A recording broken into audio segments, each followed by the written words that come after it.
Okay. So if we technically want to know the definition of black money, this money is basically the money which is not declared to the tax authorities. So when we were discussing that formal economy and informal economy in the previous discussions, so I show you a cartoon in which the lady was giving him cash, right? So when you are giving cash to anybody, so what happened that cash is not recorded, right? Cash is not recorded. That means you are not paying taxes. So if you talk about money, white or black, basically if you are not paying taxes, and that money is categorized as black money. So it is all about the taxes, right? So the money can be earned either from the illegal activities or unreported money from the legal activity. So for example, if you talk about, if you see shops around you, so you might have observed that if you are purchasing anything from mall, even if you are purchasing any item costing rupees 20 rupees, so they are giving you the bills. And there are certain circumstances you will find that if you're purchasing goods worth rupees more than even 50,000, so local shopkeepers will not give you the bill, right? If he is not giving you the bill, that means he is not paying taxes, despite the fact that it is legal activity. This is legal, right? So for black money, we are concerned only about the payment of taxes. So if you talk about this economy through this, so this is basically uh, the parallel economy. Parallel economy means the economy of the black money. Right? So informal mass economy. Informal mass economy, that means though this is not illegal, but the money earned is unaccounted, right? So that means you are not paying taxes. You are not paying taxes on the money earned on informal activities. So in the example of the shop, this activity is legal, but it is informal, and informal activities are not paying any taxes to the government. And then underground black money. So all the things like if you are paying bribes to anybody, then it's part of your underground black money. Then if you talk about mainstream economy, you will find that uh, people are innovating and enterprising, but what they are doing, they are investing in the stock market, but they are not declaring it to the government or any, they are having certain company. And second is mainstream bad economy, that is commodity currency trade, misleading marketing and malpractices. If you are having the malpractices in the if you are carrying out any activity, then it is part of the bad economy. Simply you are not allowing, you are not announcing your income, and hence you are not paying the taxes, is black money. So these are certain methods of creation of the black money. Tax evasion, we will discuss all these things in details. Treaty shopping, base erosion, profit sharing, transfer pricing, round tripping, tax havens, shell companies, money laundering. So tax evasion, if you talk about tax evasion, this is basically, first thing, it is illegal activity. Keep it in your mind that it is illegal activity, and why you are carrying out this activity, so that you avoid payment of the taxes. You don't want to pay the taxes, that's why you took certain actions, and these actions are illegal, and as per the law it is a criminal activity, and you can be penalized under the law. So what are these activities of tax evasion which are categorized in the tax evasion? That means deliberate misrepresentation of material. That means you are not announcing your income. Holding important documents, same thing. Not maintaining complete records of all the transactions. Your sale purchase, you are having no records of all the transactions, making false statements. One of the very prominent example of this case, I'll share a story with you. Like there is a shop, Tunde Kebabs, very popular, even you might be knowing, it's in Lucknow, right? So these people had declared certain amount of taxes to the to the authorities. One day when income tax officials visited their eatery, they found that the total transaction in a day was even more than which was announced by the Tunde Kebab shop that they were transacting in a month, right? That means they were selling so much, their sale was, one day sale was even more than what they have declared it for a month, right? When these officials inquired about this and asked the Tunde Kebab people that why you have unreported this, then they said that, sir, we don't know. Today something exceptional is happening, that so much of footfall is there, right? So this is the situation. So this is basically that you are not maintaining all the records, because neither you are giving slip, you are, whatever you are giving to the people, it is a simple piece of paper, right? And you are making false statements. Right? I think in Hyderabad or in any localized area, you might have also observed such type of eateries which are having a huge footfall, but despite that, they are not paying a single rupee in the form of taxes. It's across India. If you talk about Income Tax Act and tax evasion, then this act defines certain activities as illegal which can attract hefty penalties and even land you in jail. Following activities under IT Act are said to be illegal: not filing income tax return, this very popularly ITR, not providing PAN or quoting wrong PAN, not paying taxes as per self-assessment, concealing income to avoid payment of taxes. Right? That means first and foremost, you have to declare your PAN card, because if you see in the present scenario, every economic activity is linked to the PAN, and this PAN is linked to Aadhaar. This Aadhaar is unique, so whatever economic transactions you are carrying out, it is being transacted. That means you are declaring your economic transactions. If you talk about this tax collection, these tax authorities are looking for you, and this you are evading their taxes and carrying away their taxes abroad. Now, this is something, the concepts we are going to discuss are very important from PT point of view. My observation is UPSC is asking such terms, right, in pre. So transfer pricing. And this I'll start with the story of Vodafone and Hutch. Story goes like this, that there was Hutch, right? I think you might have seen the ad of Hutch, right? So Hutch was having its operations in India. Let it be HI, Hutch India. So let it be HI, right? Now this Hutch India was controlled or regulated by the sister concern of Hutch in Cayman Island,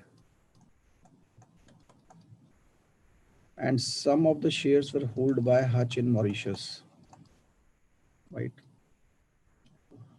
Now this Hutch India, this Hutch office in Cayman Island and Hutch in Mauritius were basically nothing but a simple office.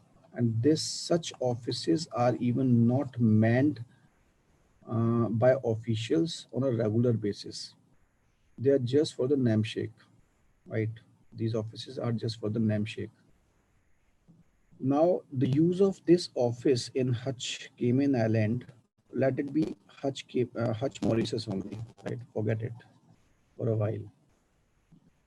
Hutch Mauritius, the beauty of this office is that this Hutch Mauritius is having all the stacks of Hutch India, right? 100% shareholding of Hutch India is with Hutch Mauritius. This is the relationship between Hutch Mauritius and Hutch India. Now, one day, this Hutch decided, Dutch company, Hutch decided that they want to sell operations of Hutch, right, or Hutch India to any other company, and that company was Vodafone. Right. Now, what happened that Hutch India was purchased by Vodafone. Hutch India was purchased by Vodafone. So technically, if you see this, Hutch Mauritius transferred all the shares to Vodafone, right? Hutch Mauritius transferred all the shares to Vodafone.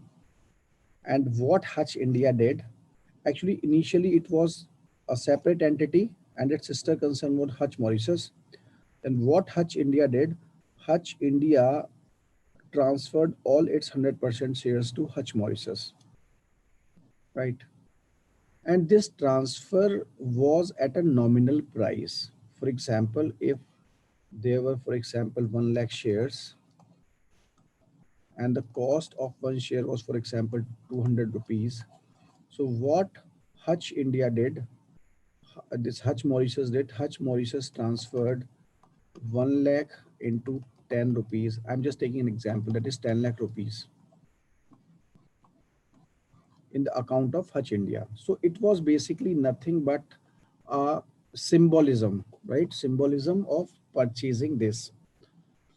Now, this Hutch Mauritius sold the operations of Hutch India to Vodafone at the market price.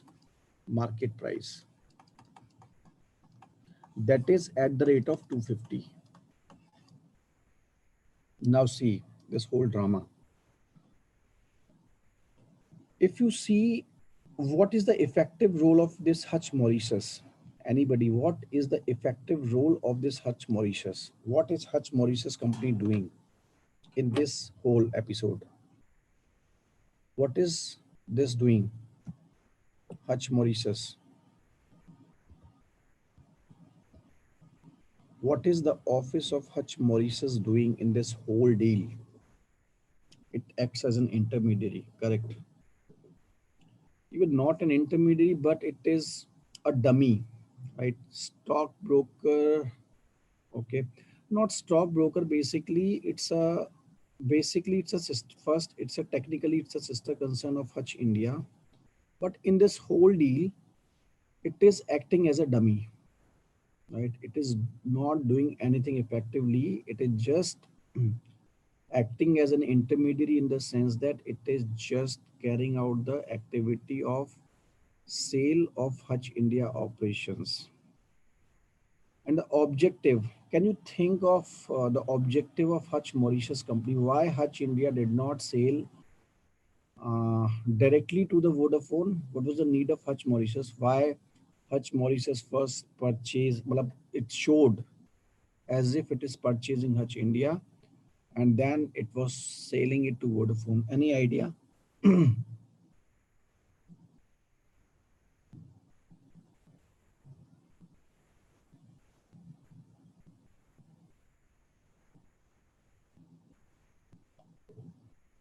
Uh, see,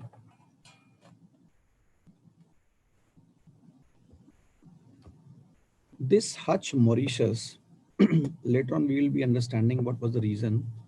But this Hutch Mauritius was doing nothing except acting as a dummy, first thing.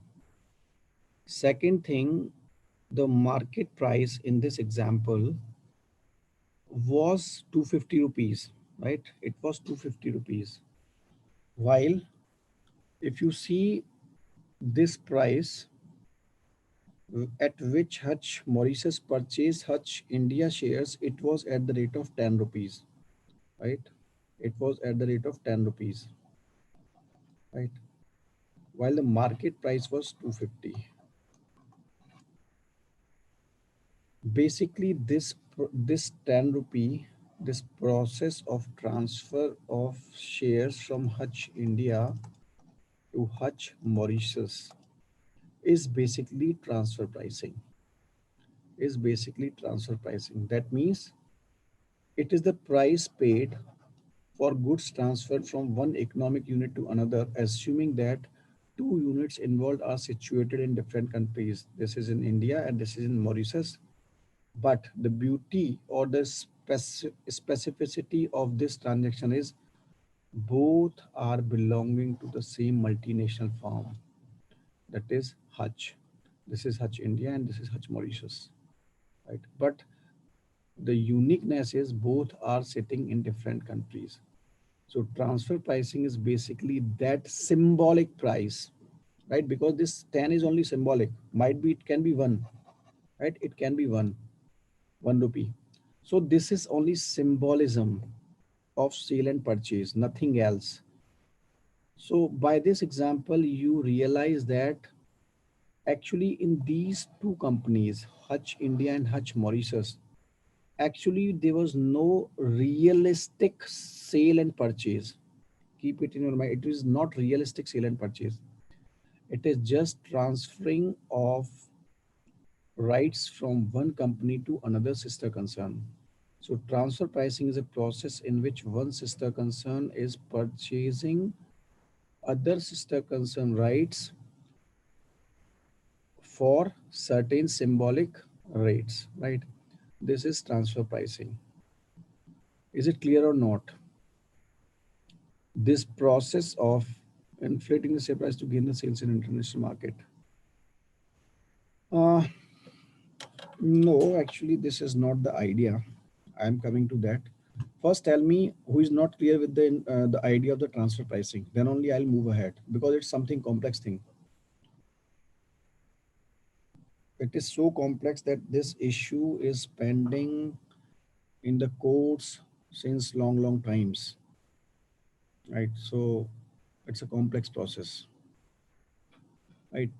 So I think it's clear that what is transfer pricing. If anybody is not clear, again you can ask because I'm moving ahead.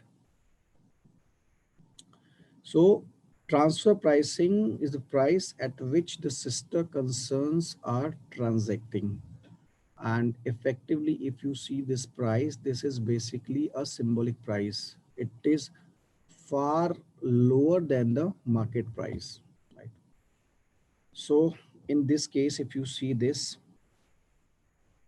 uh, this example, you'll find that in this example, this, if you see, it was basically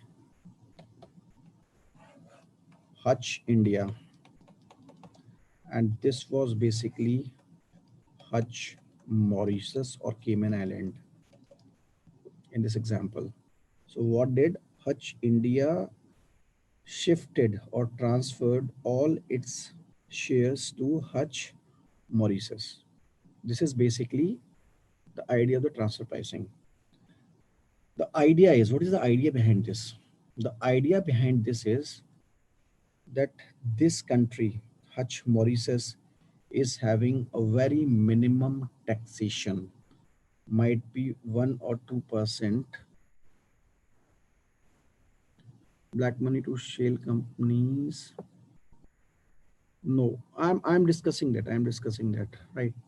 So if you see this rate of taxation is 30%. And here rate of taxation is only, for example, 5% or even below them. It can be zero.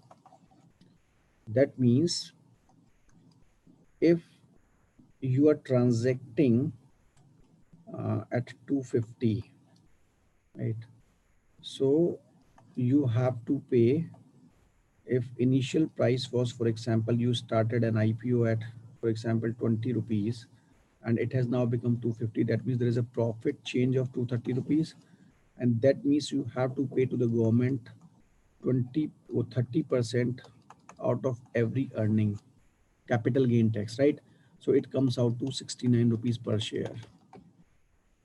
So in this example, if this transaction was between Hutch India and Vodafone, then this transaction was supposed to pay tax of rupees 69 per share, while in this case Hutch Mauritius was paying 0 rupees in the form of taxes per share.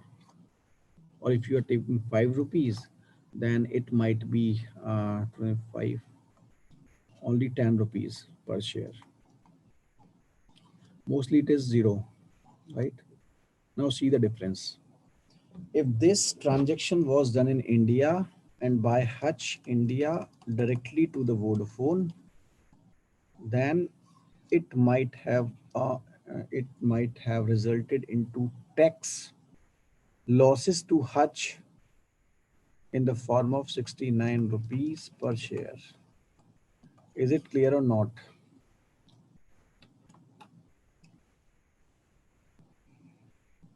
Sir, please class me explain again once. Okay.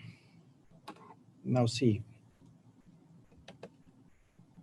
I think transfer, this part is clear that Hutch India transferred its shares to Hutch Mauritius. I think this is clear. And the price at which it takes place is basically transfer pricing, right? The main thing is that market price in our example is 250 rupees. First thing. Second thing, I told you that Hutch India sold all the operations of Hutch in India to Hutch Mauritius at the rate of 1 rupee per share, for example, right? This is process of transfer pricing. Now we are trying to understand why this transaction. Then I told that Hutch Mauritius was sold to Vodafone. So there are two processes. One is transfer of all the shares to Hutch Mauritius at the rate of 1 rupee per share. And the second process is the sale of Hutch Mauritius to Vodafone at the rate of 250 per share. These are two processes which are taking place. Now I tell you that this process of transferring all the shares from Hutch India to Hutch Mauritius is basically transfer pricing. Right? This first process is transfer pricing. Now coming to the second process, what you were saying, now we have to understand why Hutch India first transferred to Hutch Mauritius and then Hutch Mauritius was sold to Vodafone. Why Hutch India was not directly sold to the Vodafone? This is the main question. The reason for this question is that in India, the taxation says that if you are selling any share, right, after a long time, then you are supposed to pay certain taxes on the profits. And it comes out to around 30%, for example. And for example, if you are selling these shares as 250 rupees per share, then in India you were supposed to pay, for example, 250, and initial price of this share when Hutch has launched it into the Indian market might be 10 rupees, because initially the share prices are 10 or 20 rupees. So that means there was a profit of 250 rupees per share. That means the Hutch has to pay 250 into 30 rupees per share. That is 72 rupees per share they have to pay. This was to be paid to the income tax department, right? If Hutch India was sold to Vodafone directly. This is the first case. Now in second case, when Hutch Mauritius was sold to Vodafone. In this case, in the Mauritius, there is no tax liability. No tax liability on such transactions, right? That is, Hutch Mauritius was having liability of 0 rupees to pay when this transaction took place in Mauritius. That means the basic issue of transfer pricing is the company are having. Now you might have understood the logic of this Hutch Mauritius. The single most objective of this Hutch Mauritius is to transact such transactions, to carry out such transactions, only to carry out the sale and purchase, such sale and purchase. And the objective of this is basically to avoid payment of taxes, right? Because if this transaction was taking place in India between Hutch India and that Vodafone, then Hutch might have paid tax of 72 rupees per share, while in Mauritius, Hutch was paying 0 rupees, or might be certain a very bare minimum amount, for example, 1 or 2 rupee per share. Now, is it clear or not?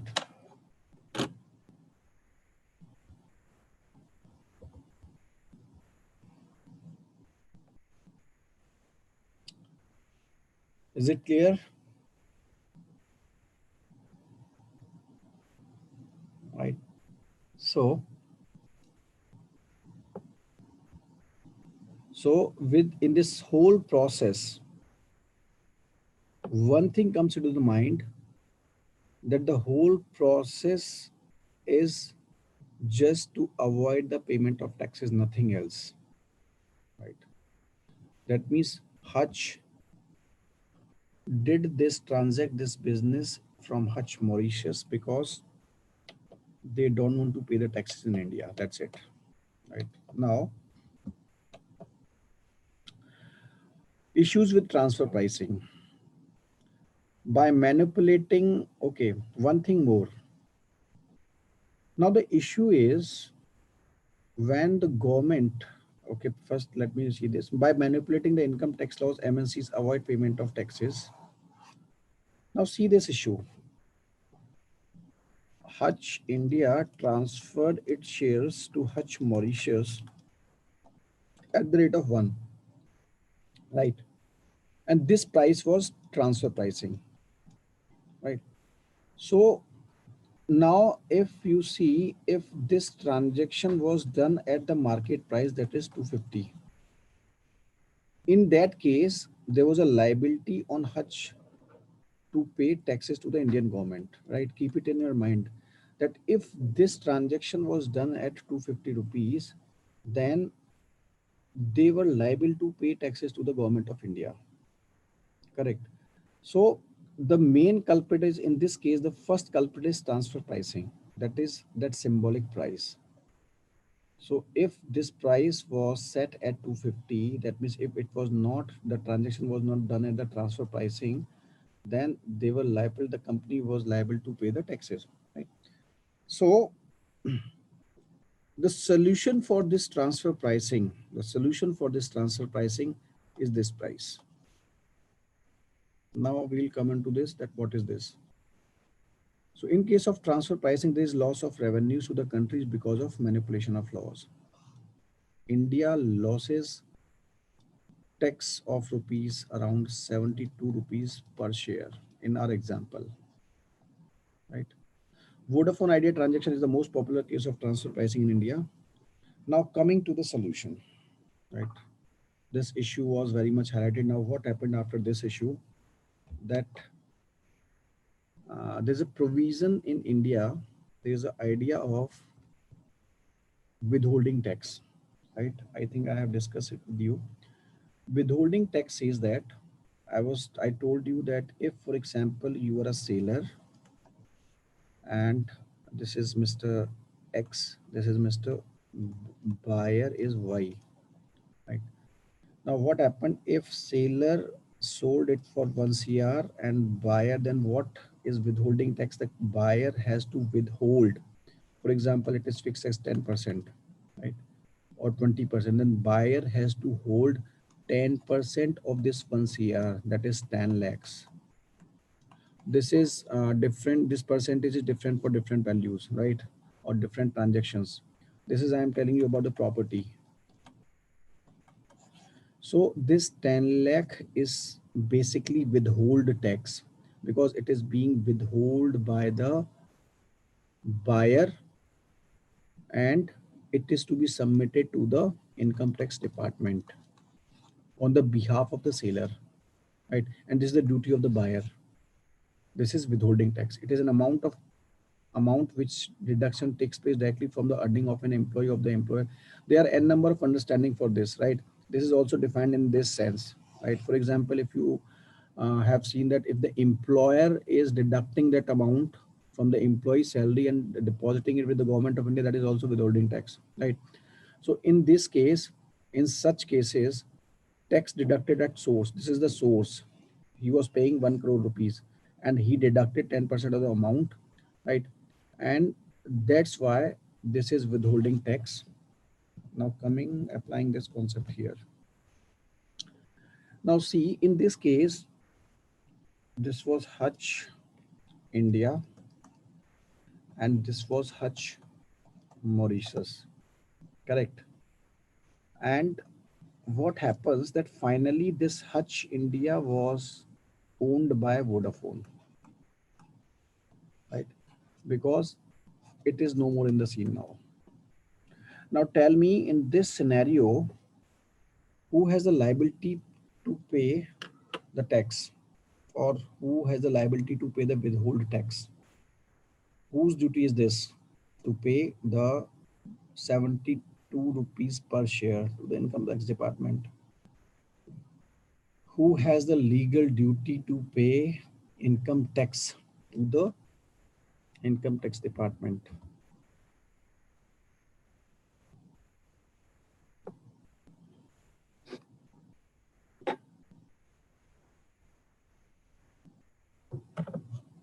Company starting transfer. Name me the company only. There are three entities: Hutch India, Vodafone, Hutch Mauritius. Tell me which company is liable to Hutch India. But in the case of withholding taxes, I told you that it is the duty of it is the duty of the buyer to pay income tax. They have to withhold the money. Whose duty is this to withhold the money?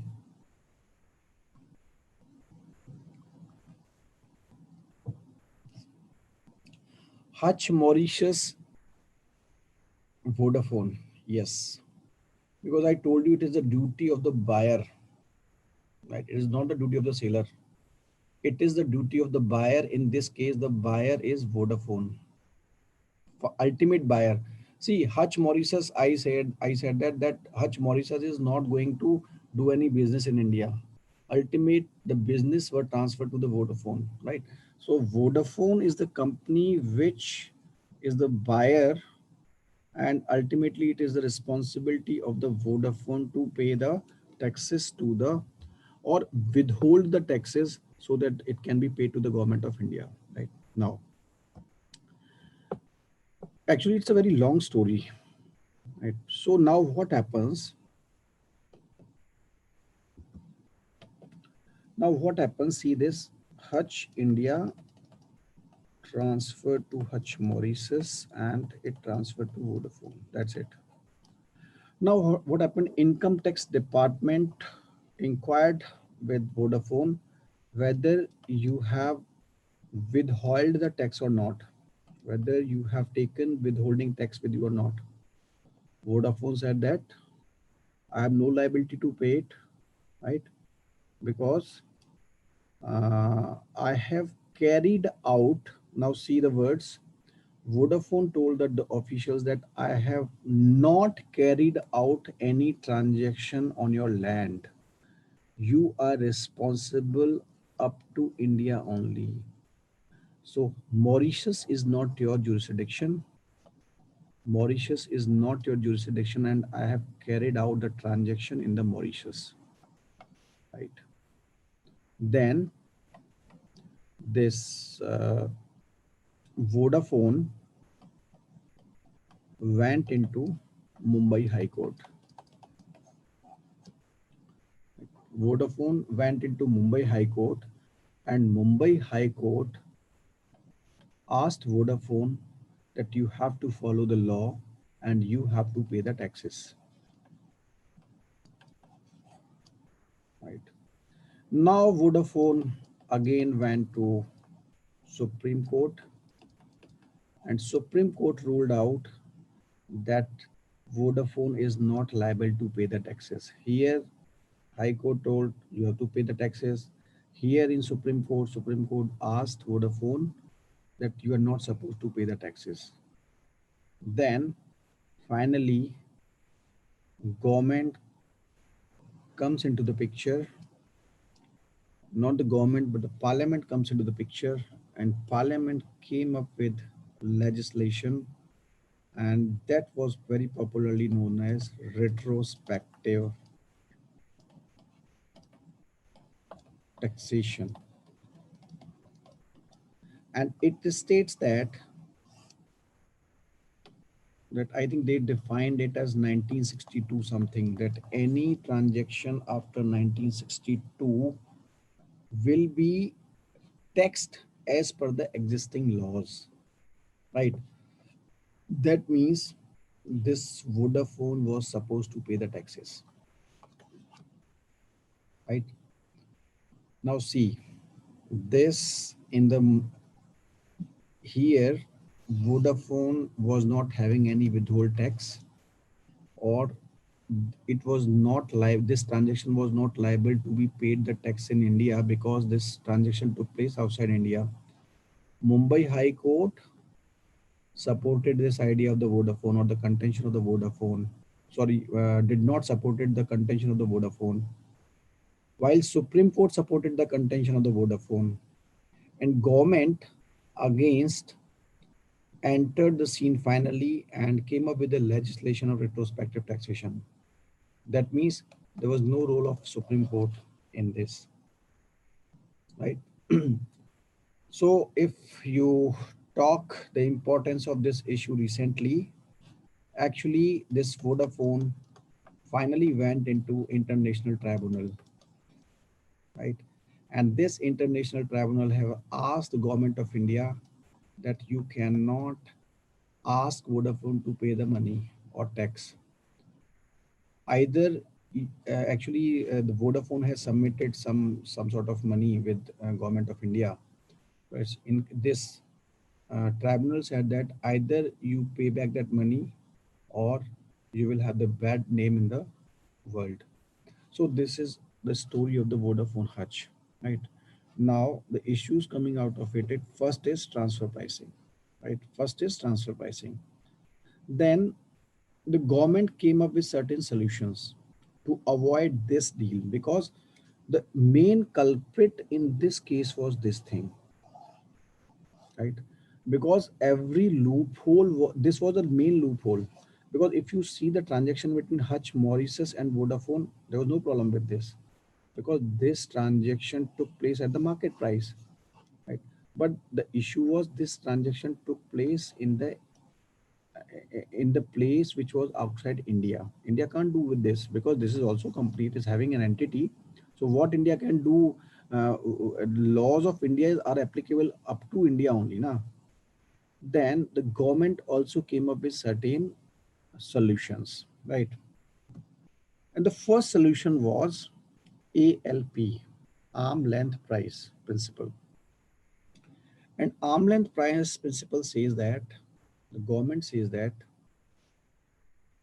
for example, now they are actually trying to redefine the principle between sister concerns. They are only doing nothing but they are redefining the sister concerns. So this is Hutch India and Hutch Mauritius. Now government of India says that Look, if you were selling this Hutch India to, for example, Airtel, right? Then Government of India asked Hutch India that what was the price at which you will be transacting with the Airtel, right? Can you transfer these shares at rupee 1 to Airtel? Because this Airtel is not a sister concern. Now, Government of India under ALP, arm length price, says that you can transact with any of the company, be it your sister concern or anybody else. We don't care. What we care is that the rate at which that transaction will take place will be the rate at which you are transacting with non-sister concern. Ultimately, this is basically nothing but the open market price, right? The government is saying that you can transact with your sister concern. We have nothing to worry about, but the rate at which that transaction will take place will be the market rate, nothing else, right? So you can sell all your shares to Hutch Mauritius. I'm just taking the example of Hutch because we are in that flow, right? But this deal has already taken place. So arm length principle says that there was no problem to the government of India if that transaction takes place between Hutch India and Hutch Mauritius. But only concern was if that transaction has taken place at the market price, and that market price technically is arm length price. Is it clear?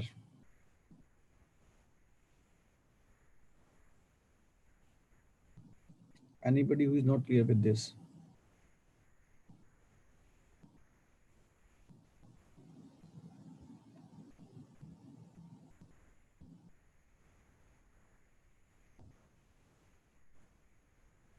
Okay. Now see, I said that the only matter of concern for the government of India or the taxation department was that they were not getting any tax out of the deal between Hutch India and Hutch Mauritius. That was the only major concern of the government of India. And why they didn't get the tax? Because the transaction took place at a very low price, right? At a symbolic price. Right. Actually, the Hutch Mauritius, when filed their response in Mumbai High Court, said that first they said that we didn't carry out the sale purchase. Rather, we transferred certain amount to our sister concern. Right? They said this term. And secondly, they said that the transaction took place outside India, so there is no jurisdiction of Income Tax Department of India outside India. Now, why this transaction could avoid the taxation? Because government of India was not concerned about this transaction between Hutch Mauritius and Hutch and Vodafone, right? Because it took place outside India, that is okay. But government of India has control upon this, and this transaction has taken place at the rate of 1. Now the government of India said that now onwards, if such transactions are taking place, then these transactions should take place at the rates, assuming that what was the rate if this Hutch India was selling to any non-related party. That means if this Hutch India was being sold to any company which was not related to Hutch, that is, if it was Airtel, if it was Reliance, right? Then what was the price you were asking to be paid by the Airtel and Reliance, right? Can you sold all your stacks to Airtel or Reliance at the rate of 1? Then what will be the price at which this transaction will take place? This transaction will take place at the market price, right? And that market price in our case was rupees 250, right? That means arm length price principle says that Hutch India can transact with Hutch Mauritius. We are having no concern, but that transaction will take place at 250 rupees per share. This is arm length price. That means you can transact with anyone, be your sister concern, be anybody, but the prices will be those prices at which you are transacting with non-related company. That means market price. Now, clear or not?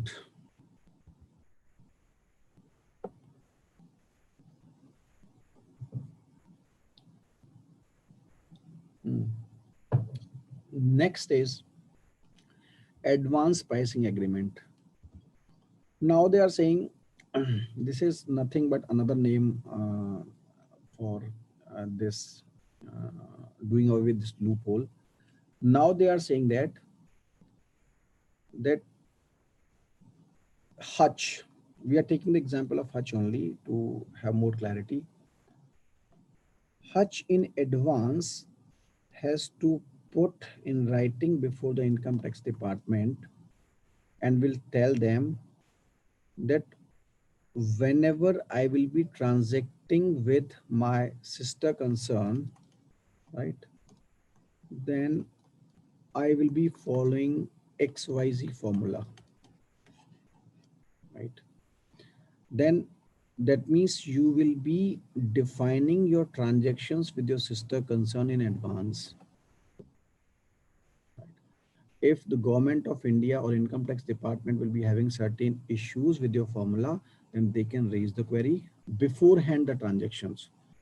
Not only beforehand, but a very beforehand, right? For example, you have to put in record at least 5 to 6 years before, whenever you are entering the country for your businesses, then only you have to put in paper that whenever I'll be transacting with my sister concern, then I'll be following this XYZ formula, right? This is basically advanced pricing agreement. That means you are telling the government beforehand that this will be the formula which I'll be following while transacting with my sister concern. That means the government or the income tax department will not be in shock at the time of transaction because they will be having every information beforehand, right? So there will be no confrontation between the government of India and the companies. So this is basically advanced pricing agreement, nothing else. So these are the two solutions as of now to do away with the transfer pricing concept. Then came third idea. Right? Third idea is basically it is more about discretionary power to the officials. And what it says that, for example, when the transaction between Hutch India and Hutch Mauritius was taking place, right? Then Hutch Mauritius, this transaction, or then there might be certain officials or income tax department. Okay, it's not like that any transaction is taking place and it's not something clandestine thing, right? These things are in public domain. Everybody is knowing that which company is doing what, right? Even they have to file papers with the SEBI, right? So this rule says that if income tax department comes to know or realizes that a particular deal, in this case, this deal is merely for the purposes of avoiding taxes. If you see this tax, the rate is 250 rupees per share and this deal is taking place at the rupee 1. Definitely this deal is something deal just to avoid the taxes. It is clear to all. Then they are saying that the income tax department can appoint any official and that official can inquire about this deal and they can question the deal before the transaction is taking place. Whenever they come to know that this deal is going to happen, for example, Hutch India will be filing the paper with the SEBI, And based upon that information, because they will file that we will be doing such and such transaction on that particular day, right? Or we are in the process of that thing. So before the transaction, the officials can invoke GAR, General Anti-Avoidance Rule, and this basically is nothing but it's a tool for checking aggressive tax planning. See, all these things are tax planning, nothing else. This is basically, now if you see the stand of the this Vodafone, they are saying that we are legal, right? They are legal in the sense that they have carried out the transaction outside India, right? So the process, the process of transfer pricing or selling Hutch Mauritius to Vodafone and Mauritius is basically nothing but the aggressive tax planning, right? So this is basically tax avoidance. This is basically tax avoidance because it is not legal. As per law, this is not legal. They are carrying out the process of transfer pricing XYZ only just to avoid the payment of the taxes, because they are, it's not like that they are doing it in closed doors, right? They are declaring it, but we are executing this deal, right? So the objective is only to avoid the payment of taxes. So GAR is saying if the income tax department is of the opinion that any transaction is taking place just to avoid the payment of the taxes, then they have to be proactive. Right? They have to be proactive, and they have every right to scrutinize that particular deal. And this is basically unconventional. So it has been introduced in India due to Vodafone case ruling by the Supreme Court. GAR had been implemented 2017 on the recommendation of SHOM committee. Actually, it was recommended in 2009, and it was supposed to be come into effect from 2015, but it was delayed. Many times it was delayed. Now the issue with this, the main issue with the GAR is the arbitrary use of the power.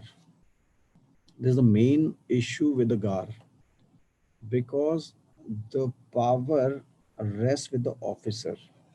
First, it will be the discretion of the officer, and he will decide whether he has to invoke the powers under GAR. First thing.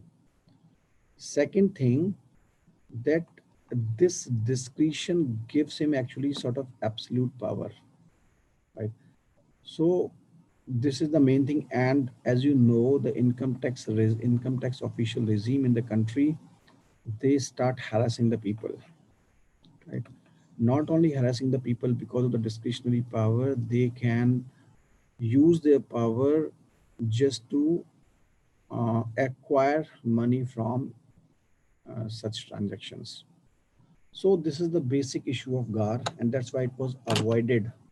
It was delayed. It was delayed from implementation, but now it has been implemented. And so the solution for this transfer pricing is APA, okay, this one, Advanced Pricing Agreement, ALP, arm length price, and third is GAR, General Anti-Avoidance Rule. So this is the solution of transfer pricing. So today we'll finish on this, right? Any query?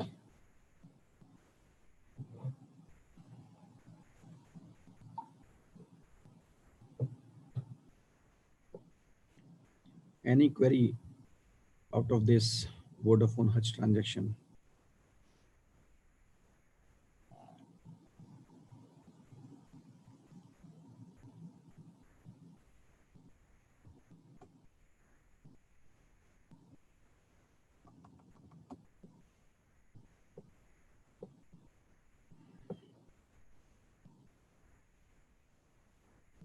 Uh, so I think it's clear to all, right?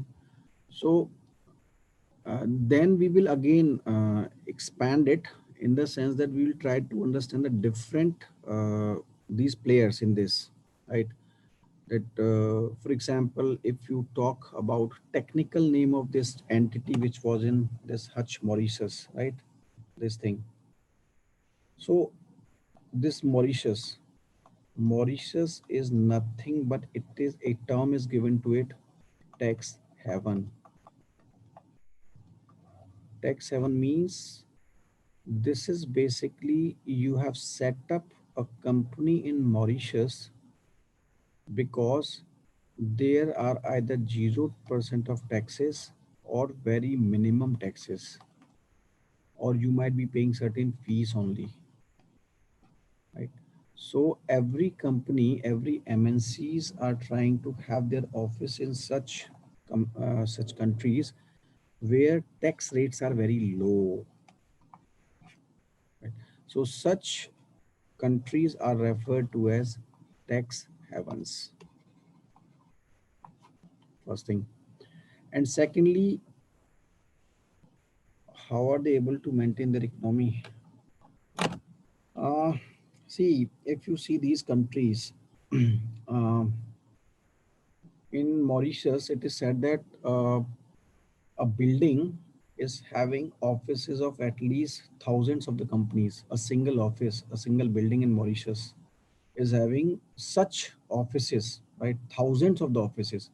Now, see, at least if there is any office of the company there, that means at least one person might be handling one office at least. That means those thousand companies are providing employment to those people, right? Populations are very low. Secondly, tourism is the main business over there. And if you are having your company, actually those company are only for the namesake, I told you, right? But at least once in a while, you are having a company, at least in a year, two or three people might be visiting those companies. And Mauritius is a tourist destination. So just for that purpose only, the people might be visiting Mauritius. That means your tourism is being increased. What will happen if there was no, if they were having the high taxes? Who will go to Mauritius? Who will open up the office? Who will open up the office in Mauritius? Nobody. At least this zero tax regime is making them attractive destination to open up the offices. For example, if 50,000 companies are having offices in Mauritius, so at least one office has employed a single person. It is giving employment to 50,000 of the people, right? And at least they are paying. It's not only about the employment; they are paying the rent. At least if you have opened up the office there, then you are supposed to pay the rent, right? So that is how these economies are going on. For example, Swiss economy. If you talk about Swiss economy, right? Because if people are putting black money over there in the banks, that money is being utilized by those banks, right? It's not only about that these are having the offices, these are also acting as the hotspots for money laundering. We'll discuss that, right? So this is how they are maintaining their economy.